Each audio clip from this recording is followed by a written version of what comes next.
उन्वान है साया। दिन भर जैसे जैसे साये घटते बढ़ते और जाविये बदलते रहते, सुभान की दुकान में जगह बदलती रहती। सुबह को सूरज निकलने से पहले ही वो अपना ठेला वकील साहब के मकान के सामने सड़क के उस किनारे ला खड़ा करता। उस तरफ कोई इमारत ना थी, जमीन बोबल की तरह थी और थोड़ी सी ढलवान के साथ एक मैदान आता था जिसमें पीपल का एक पुराना पेड़ था। जब सूरज वकील साहब के चौमंजिले मकान के पीछे से उभरता और धूप धीरे धीरे पीपल की चोटी से उतरना शुरू होती और कोई 2-2.5 घंटे में मकान का अहाता करती, ढलवान पर चढ़ती हुई सड़क के किनारे तक पहुंच जाती, तो वो अपना ठेला सड़क के उस किनारे वकील साहब के मकान के जीने के साथ मिलाकर खड़ा कर देता और यूं इस ऊंचे मकान का साया 2-3 घंटे तक और इसे धूप से बचाए रखता। लेकिन जब सूरज ऐन सर पर आ जाता और साया मुखसर होते होते एक लकीर सी बन के रह जाता, तो उसे नाचार अपना ठेला ढलवान पर से धकेल कर मैदान में पीपल तले ले जाना पड़ता, जहां वो 2-3 बजे तक डेरा जमाए रहता। इसके बाद सूरज ढलना शुरू होता तो पीपल के साये के साथ साथ उसकी दुकान भी आगे सरकनी शुरू हो जाती, यहाँ तक के शाम होते होते वो फिर वकील साहब के मकान के सामने सड़क के उसी किनारे पर पहुंच जाता जहां जमीन भूगल की तरह थी और जहां उसने अलग सुबह ठेला खड़ा किया था। खास तौर पर गर्मियों में उसकी दुकान यूं ही जगह बदलती रहती थी। वकील साहब का मकान सुभान को धूप से पनाह न देता था, बल्कि उसकी आमदनी का सबसे बड़ा जरिया भी था। वकील साहब एक वसी कुनबे के सरपरस्त थे। उनका शुमार शहर के मशहूर वकीलों में होता था, बड़े बाइखलाक, मिलनसार और मेहमान नवाज। जब तक घर पर रहते मिलने वालों का तांता लगा रहता, कचहरी जाते तो पीछे। बेगम साहब उनकी हद अजीजी को बरकरार रखती। उनकी अपनी मिलने वालियां भी कुछ कम न थी। उस पर वकील साहब के मौकलों की बीवियों की मदारात करना भी उनके फ्राइज में दाखिल था। चौचे सुभान के ठेले से सोडा, लेमन की बोतलों, बर्फ, पान, सिगरेट वगैरह की ताक बंदी रहती। ये इलाका शहर के सिरे पर था, जहाँ शहर की हद खत्म हो जाती और खेतों का सिलसिला शुरू हो जाता। इस जगह मकान खाल खाल ही थे और कोई दुकान करीब ना थी। भला 2-1 घरों के आसरे कौन एक मुश्किल दुकान का मुतहम्मल हो सकता। सुभान उसकी बात दूसरी थी। अव्वल तो उसके ठेले का खर्च ही क्या था, किराया देना पड़ता था, ना बिजली पानी का बिल। फिर दुनिया में कोई रिश्तेदार था ना अजीज, घर था ना दर। उसकी जरूरियात जिंदगी इस कदर मुख्तसर थी कि सिर्फ वकील साहब के मकान की आमदनी ही से पूरी हो जाती थी और वह शहर के चौकों के ठेले वालों और दूसरे दुकानदारों की बाहमी चिश्मकों से अलग थलग इस सुनसान मगर आफियत की जगह में खुश था। वकील साहब ने जब नई नई वकालत शुरू की थी तो उन्हें मजबूरन शहर के इस बारौनक बाजार में रहना पड़ा था। छोटा सा मकान, किराया हद से बढ़ा हुआ, मगर रफ्ता रफ्ता जब काम चल निकला और लोग उनको जानने लगे तो उन्होंने इस निवाह में एक मौकल की जमीन सस्ते दामों खरीद ली। यह जमीन एक अरसे तक यूं ही पड़ी रही। रफ्ता रफ्ता जब उन्होंने तामीर के लिए रुपया जमा कर लिया और अपने हस्बे मंशा मकान बनवा लिया तो अपने वसी कुनबे को लेकर उसमें उठाए। उनके दम कदम से थोड़े ही दिनों में इस इलाके में जिंदगी के आसार नजर आने शुरू हो गए। दूर दूर से तांगे वाले उनके मौकलों को लेकर यहाँ पहुंचने लगे। चूंकि वकील साहब खुद भी तांगे ही में बैठकर कचहरी जाया करते थे, इसलिए 2-1 तांगे सुबह शाम उनके मकान के आसपास खड़े नजर आने लगे। कभी कभी कोई मोटर भी थोड़ी देर के लिए उनके मकान के नीचे आकर इस निवाह की रौनक बढ़ा जाती। वकील साहब के घर के अलावा सुभान की आमदनी का जरिया यूं तो वो इक्का दुक्का राहगीर भी थे जो शहर से देहात या देहात से शहर जाते हुए उससे 2-1 पैसे की बीड़ियां, गुड़ की रेवड़ियां या भुने हुए चने खरीदने ठहर जाते, मगर उनसे याफ्त कम और कोफ्त ज्यादा होती। खसूसन उस वक्त जब देहात ने सर और थोड़ी बार दुपट्टे के बल दिए नाक और मुंह छुपाए अपनी टिड्डी जूतियां घसीट घसीट कर चलती, तो सड़क पर गिरदो निवाह का एक तूफान सा उठ खड़ा होता और सुभान को सोडे की बोतलों से गर्द दूर करने के लिए पानी का एक और छींटा देना पड़ता। उन राहगीरों से कहीं ज्यादा उसकी बिक्री तांगे वालों से होती थी, जो यूं तो कमर के नीचे से हटा हुआ खाकी पायजामा पहने होते, मगर कैंची से कम दर्जे का सिगरेट पीना उनकी तबा को पसंद ना था और जब प्यास लगती तो पानी के बजाय बर्फ में लगे हुए लेमन के अद्दे से उनकी तस्कीन होती थी। कभी कभार ऐसा होता कि जब सुबहान दोपहर की चलचलाती धूप में लवारस सांडों, कुत्तों, भिखमंगे लड़कों के साथ पीपल के साए तले पनाह ले रहा होता और बिक्री से बेनियाज स्टूल पर बैठे बैठे ऊँगने लगता, तो ऐसे में कोई देहाती बारात दूल्हा दुल्हन समेत पसीने में शराबूर, गले, माथे और कलाइयों पर सस्ते रेशमी कपड़ों का रंग लगा हुआ, प्यास से होंठों पर पिपड़ियां जमी हुई, इस पीपल तले सस्ताने और पड़ाव करने पर मजबूर हो जाती और सुबहान की कई दिनों की कसर एक दिन में निकल जाती। सुबहान को इस इलाके में ठेला लगाते 5 वर्ष हो चुके थे। यही एक ऐसा काम था जो उसने एक जगह जमकर इतने अरसे तक किया था वरना उसकी सारी उम्र घूमने फिरने में गुजर गई थी। अभी वो 10 वर्ष का भी ना हुआ था कि फिक्र मौश ने उसे घर से निकलने पर मजबूर कर दिया था। उसने बचपन और जवानी में बीसियों धंधे किए थे, आज इस घर में तो कल उस घर में, कभी किसी घर में ऊपर के काम पर मुलाजिम है तो कभी किसी दफ्तर में चपरासी है, कभी रेलवे शॉप में तो कभी छापे खाने में। कुछ अरसा फौज में भी रहा, जब तक हाथ पांव में सकत रही। आजाद मजदूरी को हर काम पर तरजीह दी, मगर जब जवानी गुजर गई और बुढ़ापे के आसार नमूदार होने शुरू हो गए तो तबीयत मेहनत मुशक्कत से खुद ब खुद भागने लगी। आखिर उसने इतनी रकम जमा कर ली कि एक ठेला खरीद ले। पहले पहले उसने फल और सब्जियां ठेले पर रखकर शहर का चक्कर लगाना शुरू किया, मगर थोड़े ही दिनों में इस काम से बददिल हो गया। अव्वल तो मंडी के भाव को समझना और मोल तोल करना उसकी समझ से बाहर था। वो माल को परखने में बहुत जल्द धोखा खा जाता, फिर माल ना बिके तो गल सड़कर या बासी होकर खराब हो जाता, और फिर ये कि दूसरे ठेले वालों से खामखा झगड़े होते रहते थे। इसके अलावा दिन भर पुलिस वालों की गुटकियां और झिड़कियां सहनी पड़ती थी। चुनाचे उसने ज्यादा मुनाफा के ख्याल को छोड़कर पान सिगरेट की दुकान पर इत्तेफा की और शहर का एक ऐसा अलग थलग गोशा तलाश कर लिया जहां किसी कदर चैन से जिंदगी के दिन पूरे कर सके। उधर वकील साहब यह देखकर कि ये दुकान महज उनके घर के आसरे पर ही लगाई गई है, उसकी सरपरस्ती करना अपना फर्ज समझने लगे। चुनाचे मामा और नौकरों को ताकीद थी कि सब उसी से सौदा खरीदे और अगर कोई शिकायत हो या चीजें महंगी मालूम हो तो उनको इतला दे। मगर सुभान किसी किस्म की शिकायत का मौका ही ना आने देता। वो नौकरों से हंसी मजाक की बातें करके और एक आध पान या बीड़ी मुफ्त खिला पिला के हमेशा उन्हें खुश रखने की कोशिश किया करता। यूं भी वो हंसमुख और तबीयत का नेक था। लगाई बुझाई की आदत ना थी, इसलिए सबसे खूब बनती थी। ठेला लगाने के साथ ही उसने दाढ़ी रख ली थी, लबे कतरवाने लगा था। खशखशी दाढ़ी, तिनकों की बनी हुई मखरूती वजह की एक हल्की फुल्की टोपी हर वक्त सर पर रहा करती। चार खन्नत अहमद गाड़े का कुर्ता, उस पर खाकी जीन का कोट। अपनी इस वजह से वो खासा दीनदार मालूम होता था, हालांकि सोमो सलात से उसे कोई वास्ता ना था। इन 5 वर्ष में जो उसने वकील साहब के मकान के साय में गुजारे थे, वो उनके खानदान के बहुत से हालात से आगाह हो गया था। उसे एक एक फर्द के आदात व त्वार का इल्म था, यहाँ तक के पर्दे में रहने वाली औरतों का नाक नक्शा, उनकी सीरत और स्वभाव भी उससे छुपा हुआ ना था। वो जानता था कि बेगम साहब के सारे बच्चे एक ही छाती का दूध पीकर पले हैं, क्योंकि दूसरी छाती में दूध नहीं उतरता। वो जानता था कि मंजली साहिबजादी सब बहन भाइयों से ज्यादा वसीली है। वो जानता था कि वकील साहब के वालिद माजिद मीर साहब बड़ कसाब थे, मगर बेटे के कहने पर उन्होंने वो पेशा छोड़ दिया था। गर्ज कई और ऐसी बातें जिनका वकील साहब के बहुत से मिलने जुलने वालों को सान गुमान भी ना हो सकता था। इसी तरह उसे मकान के एक एक हिस्से और उसकी आराइश का हाल भी मालूम था, हालांकि घर तो घर, उसने कभी सीढ़ियों में भी कदम ना रखा था। वो जानता था कि किस कमरे में कौन रहता है, वकील साहब का दीवान खाना कहाँ है, बेगम साहब मिलने वालियों से कहाँ मुलाकात करती हैं, बड़ी साहिबजादियां और साहिबजादे रात को कहाँ सोते हैं, हारमोनियम कौन बजाता है। वो पुराना बड़ा क्लाक जिसका घंटा रात को पिछले पहर के सन्नाटे में सुनाई दिया करता है, किस कमरे में है, बावर्ची खाना किस मंजिल पर है, और बूढ़े मीर साहब और नौकर चाकर किस तरह रहते सहते हैं। ये बातें उसे कुछ तो बच्चों के भोलेपन से, कुछ नौकरों की बेहतियाती से और कुछ खुद अपनी टोह लगाने की आदत से मालूम हो गई थी, लेकिन उन्हें मालूम करने में किसी बुरी नीयत को दखल ना था। बस उसे इंसानी हमदर्दी कह लीजिए या दिल बहलावे की एक सूरत।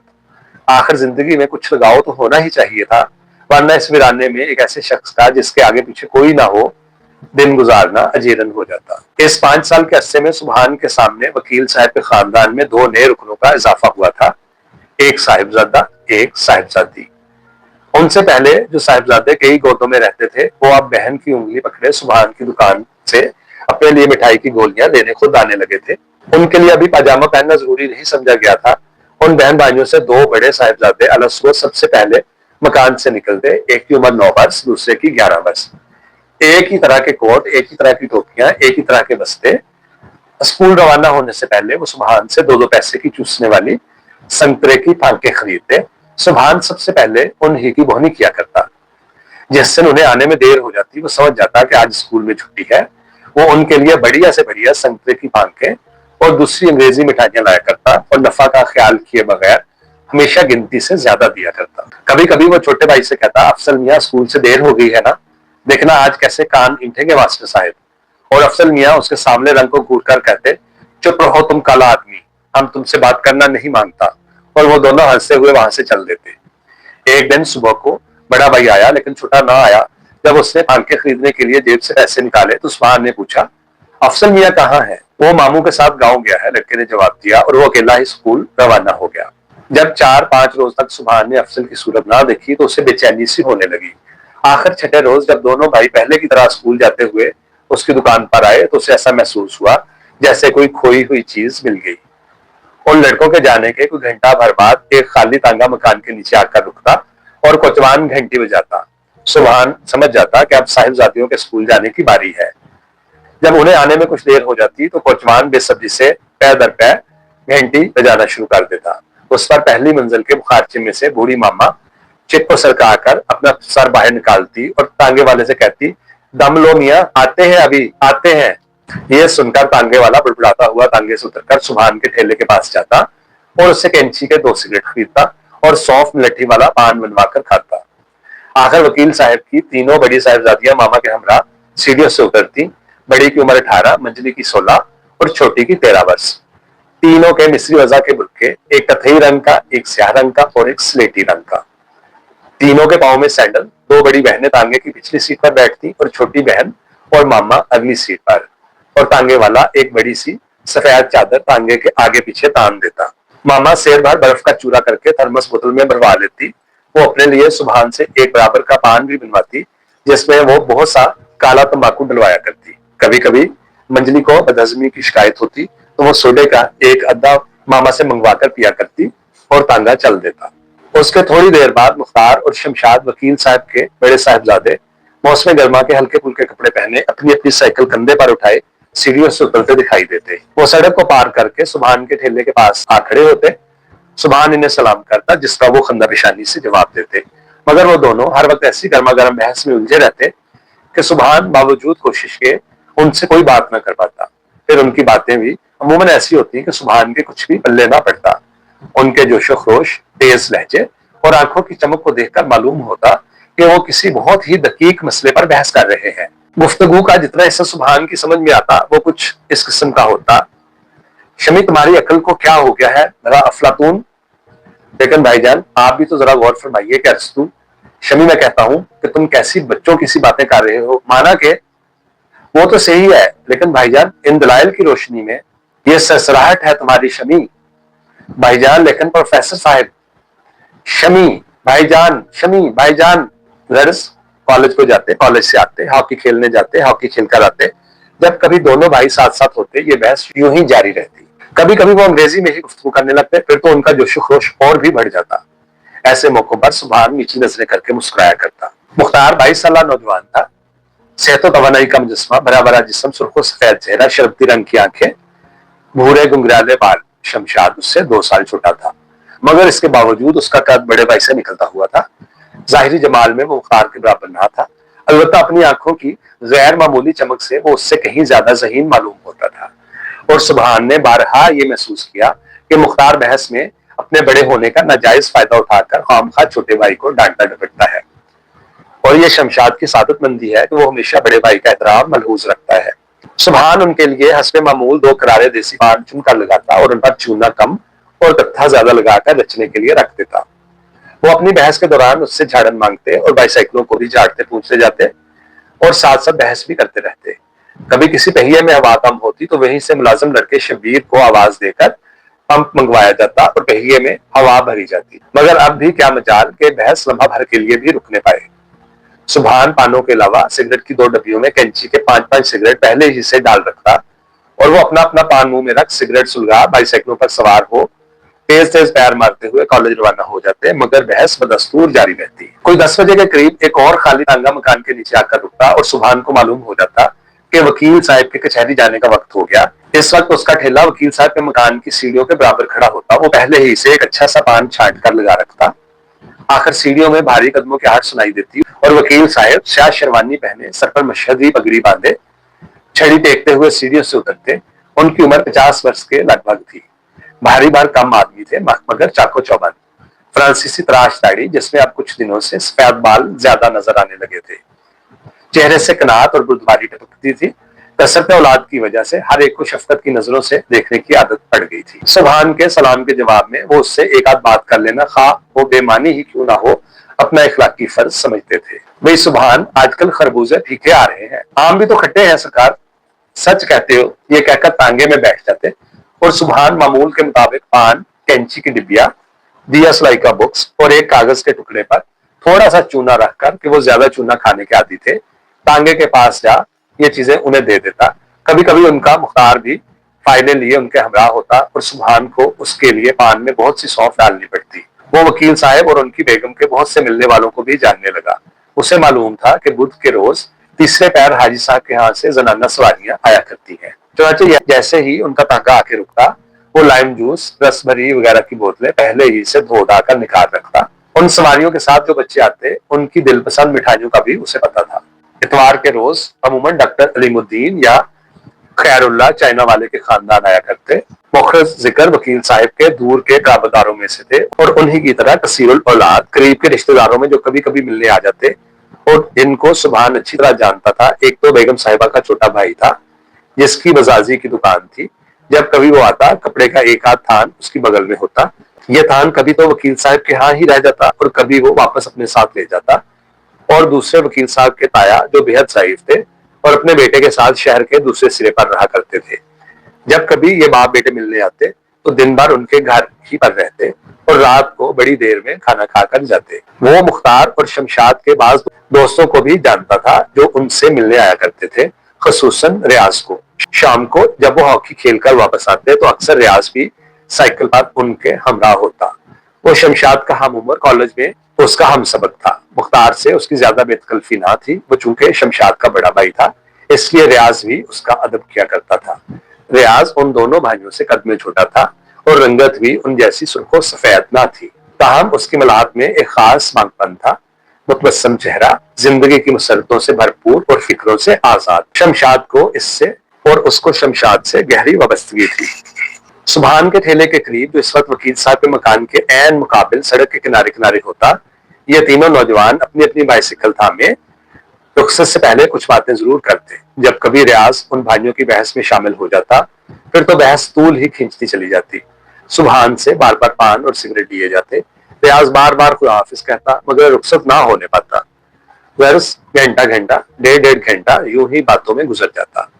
इस दौरान में वकील साहब के मकान की दूसरी मंजिल में, यहाँ बड़ी साहिबजादी का कमरा था, बार बार एक रंगीन साया चिकों के पीछे हरकत करता रहता जिसे सुभान की कनखियों के सिवा और कोई आंख ना देख सकती। वकील साहब के साहिबजादों और साहिबजादियों से रिश्ते के सिलसिले में जो लोग आया करते थे, सुभान उनको भी खूब पहचानता था। ऐसे मौकों पर उसकी बिक्री एकदम बढ़ जाती और घर के मुलाजिम और बूढ़ी मामा के साथ साथ वकील साहब के छोटे लड़के और लड़कियां भी दौड़ दौड़ कर सुभान की दुकान पर सौदा लेने आया करते। उन लोगों के जाने के थोड़ी ही देर बाद सुभान टोल लगाता कि कहीं बात पक्की हुई या नहीं। वो शबीर से हंसकर कहता, पांचों घी में होंगी और सर कढ़ाई में। शबीर हैरान होकर पूछता, क्या कहा तुमने? ज्यादा बनो नहीं हमसे, सब खबर है हमें। शबीर अब भी लाइलमी जाहिर करता तो वो समझ जाता कि उसको वाकई खबर नहीं और फिर वो मामा की तरफ रजू करता जिससे उसे अक्सर बातें मालूम हो जाया करती थी। बड़ी भी वकील साहब की सबसे पुरानी मुलाजमा थी। उनके सारे बच्चे उन्हीं की गोद में पले बड़े थे। उनकी अपनी कोई औलाद न थी, ना कोई रिश्तेदार था। इन बच्चों से उन्हें दिली मोहब्बत थी और इसकी बिना पर वो उनके मुस्तकबिल के बारे में रायज़नी करना अपना हक समझती थी। चुनाचे मोहब्बत और सादगी में उनकी जुबान से बेसाख्ता निकल जाता, नौजवान लोगों में रिश्ता हो, मुझे तो ये एक आंख नहीं बातें। फिर जरा तामल करके कहती, घबराओ नहीं, वो दिन भी आ जाएगा, चांद सी बेटियां हैं मेरी। और सुभान समझ जाता कि उन लोगों से बात नहीं ठहरी। यूं ही किसी मौका पर अफजल मियाँ से कहता, शहवाला बनेगा मेरा मियाँ, हमको भी घोड़ी पर चढ़ाओगे ना? मगर इस किस्म की कोई बात घर में हुई होती तो अफजल मियाँ शर्मा कर चल देते, या मालूम ना होता तो कहते, चुप रहो तुम काला आदमी, हम तुमसे बात करना नहीं मानता। एक दिन ऐसे ही मौका पर जब कुछ औरतें आई हुई थी, बड़ी भी पान लेने आई, उनका सांस फूला हुआ था मगर वो बहुत खुश मालूम होती थी। सुभान ने उनकी तरफ सवालिया नजरों से देखा ही था कि वो फूट पड़ी। किसी से जिक्र विक्र ना कीजिए, बड़ी साहिबजादी की बात ठहर गई। कब? अभी अभी। कौन लोग हैं? शहर के मशहूर डॉक्टर हैं, लड़का बीए में पढ़ता है, पर खबरदार किसी से जिक्र ना कर बैठी हो। 100 दुश्मन है 100 दोस्त। मैंने घर का आदमी समझ के तुमसे कह दिया है, तुम किसी से ना कहना, बच्चों से भी नहीं, नौकरों से भी नहीं। इसके 2-3 ही दिन बाद सुभान ने कई और जरियों से बड़ी बी की बात की तस्दीक कर ली। समझियों में मेलजोल बढ़ने लगा। औरतें तो आती जाती ही रहती थी। एक बार लड़के के वालिद डॉक्टर साहब भी अपनी मोटर में बैठ के वकील साहब से मिलने आए। और देर तक उनसे बातें करते रहे। दूसरी मर्तबा ज़ियाफत पर आए। इस मौका पर उनका बेटा भी उनके हमरा था। वो खासा कबूल सूरत था मगर किसी कदर लागर मालूम होता था। बड़ी बी ने कहा, इम्तिहान की फिक्र है बेचारे को। सुभान को उसका नाम भी मालूम हो गया, सगीर अहमद। करार ये पाया कि जब लड़का इम्तिहान दे लेगा तो उसकी शादी कर दी जाएगी। बड़ी साहिबजादी के जहेज के लिए जल्दी जल्दी जो जेवरात व मलबूसात तैयार कराए जा रहे थे, सुभान उनकी पूरी तफसील जानता था। इस दौरान में शमशाद मियाँ के दोस्त रियाज भी कई मरतबा हॉकी के बाद उन दोनों भाइयों को उनके घर तक पहुंचाने आए और सुभान ने देखा कि दूसरी मंजिल में चिकों के पीछे वो रंगीन साया अब भी हरकत करता है। और एक दिन अचानक सुभान के जहन में एक बात आई, कहीं ऐसा तो नहीं कि साहिबजादी को ये रिश्ता मंजूर ना हो। ये बात उसे किसी ने नहीं सुझाई थी और समझाता भी कौन, क्योंकि वकील साहब या घर के किसी और आदमी को इसका गुमान तक न था। उसने मुख्तलिफ जरियों से इसके मुतल्लिक मालूमात हासिल करके खुद ही ये नतीजा निकाला था। आखिर उसने भी एक उम्र गुजारी थी, जमाने का सर्दो गर्म देखा था। 2-3 मरतबा बड़ी बी और बच्चों से उसे मालूम हुआ था कि साहिबजादी की तबीयत नासाज है। एक दिन देखा कि तांगे में सवार होते वक्त वो बड़ी बेदिली से कदम उठा रही है। एक दिन वो अपनी बहनों के साथ स्कूल नहीं गई बल्कि दर्द सर की वजह से घर ही में रही। मगर उसी शाम को जब मुख्तार और शमशाद के साथ रियाज मियाँ सुभान की दुकान पर आए और सड़क के किनारे खड़े होकर बातें करने लगे तो उसने दूसरी मंजिल में चिकों के पीछे उस रंगीन साये को पहले से भी ज्यादा बेचैन देखा। ऐसे मामलों में दिल पर जो गुजरती है, सुभान इससे बखूबी वाकिफ था। मुद्दत हुई जवानी में वो एक पहाड़ी मुकाम पर रिक्शा चलाया करता था तो उसे एक औरत से मोहब्बत हो गई थी। दिन भर जो कुछ कमाता लाकर उसके हवाले कर देता। मगर उस औरत के कुछ और आशना भी थे जिनसे वो छुप छुप कर मिला करती थी। एक दिन सुभान ने मौका पर जा लिया, चुटिया पकड़ खींचता हुआ अपनी कोठरी में ले आया और शराब के नशे में कुछ ज्यादा ही मरम्मत कर डाली। सुबह को आंख खुली तो कोठरी खाली थी और बाहर आंगन में उसका रिक्शा जला पड़ा था। सुभान मुद्दतों उस औरत को ढूंढा किया मगर उसकी सूरत फिर कभी नजर न आई और ना उसकी यादों से मिटी। शादी की तैयारियां अब और भी जोरों शोर से होने लगी थी। वकील साहब के घर में हर वक्त एक शोरगुल मचा रहता। तरह तरह के जिनास ठेलों में लद लद के आ रही हैं, किस्म किस्म का फर्नीचर, सिंगार मेज, पलंग, कुर्सियां, तिपाहियां, तांबे और पीतल के बर्तन जिन्हें कलीगर ने चांदी का सब बना दिया था। मेहमानों की वो रेल पेल थी कि सुभान को दुकानदारी से लम्हा भर की फुर्सत ना मिलती थी, मगर फिर भी वो खुश ना था।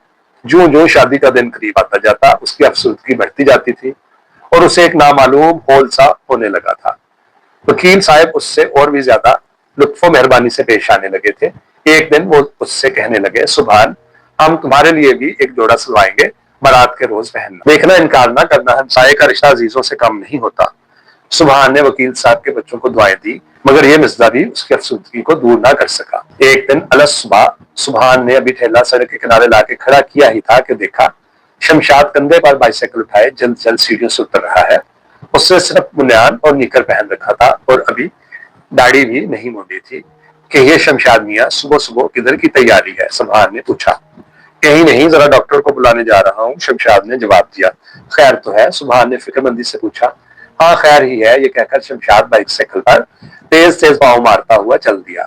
सुभान का माथा ठनका और वो बेताबी के साथ घर के और लोगों की राह देखने लगा था कि मालूम करे कौन बीमार है। जब वकील साहब के दोनों छोटे साहिबजादे स्कूल जाने के लिए घर से निकले तो उनसे मालूम हुआ रात बड़ी बाजी की तबीयत अचानक खराब हो गई। थोड़ी देर बाद एक मोटर वकील साहब के मकान के नीचे रुकी और डॉक्टर हाथ में बैग लिए ऊपर गया।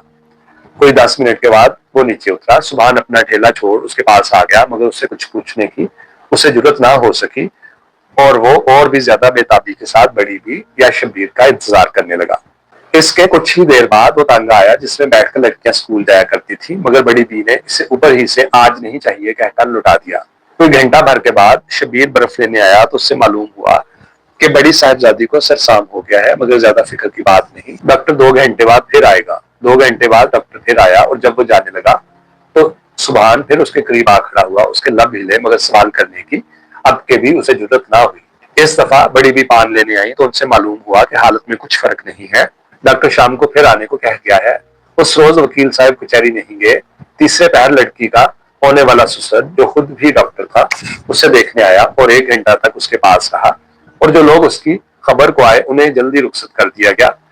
दिन भर मकान पर एक मकबरे की सी खामोशी तारी रही। शमशाद और मुख्तार कॉलेज से जल्द वापस आ गए थे। शाम को वो हॉकी खेलने नहीं गए। रियाज शमशाद से मिलने आया। सुभान के ठेले के करीब जब शमशाद उससे अपनी बहन का हाल बयान कर रहा था तो सुभान ने सुना कि उसके मर्ज में अभी अफाका नहीं हुआ। दोनों डॉक्टर कहते हैं कि अगर आज की रात खैरियत से गुजर गई तो फिर कोई अंदेशा नहीं। जिस वक्त वो बातें कर रहे थे तो सुभान की नजर दूसरी मंजिल पर चिकों की तरफ उठ गई। कमरे में रोशनी हो रही थी मगर वो साया नजर नहीं आया। थोड़ी देर में रियाज रुखसत हो गया। शमशाद ने घर जाते हुए सुभान से कहा, बर्फ और ला रखना, शायद रात को जरूरत पड़ जाए। फिक्र न कीजिए, मैंने मन भर बर्फ पहले ही से मंगवा रखी है। सुभान रात को अमूमन 9 बजे दुकान बढ़ाया करता था मगर उस रात उसने 11 बजे तक जमाई रखी। इस दौरान में वो मुलाजमों से बराबर बच्ची की खैरियत मालूम करता रहा। उसकी हालत अगर सुधरी नहीं थी तो ज्यादा बुरी भी नहीं होने पाई थी। आधी रात के करीब वो ठेले को बंद करके हस्बे मामूल उसके करीब ही सड़क के किनारे चारपाई डाल लेट रहा मगर आंखों में नींद गायब। कान वकील साहब के मकान की तरफ लगे हुए थे। सुबह को 3 बजे के करीब जब वो जरा ऊँघने लगा तो अचानक एक तरफ से कुत्ते के भौंकने की आवाज आई और वो हड़बड़ाकर उठ बैठा और वकील साहब के मकान की सीढ़ियों की तरफ भागा मगर घर में बदस्तूर खामोशी थी। उसने पत्थर मारकर कुत्ते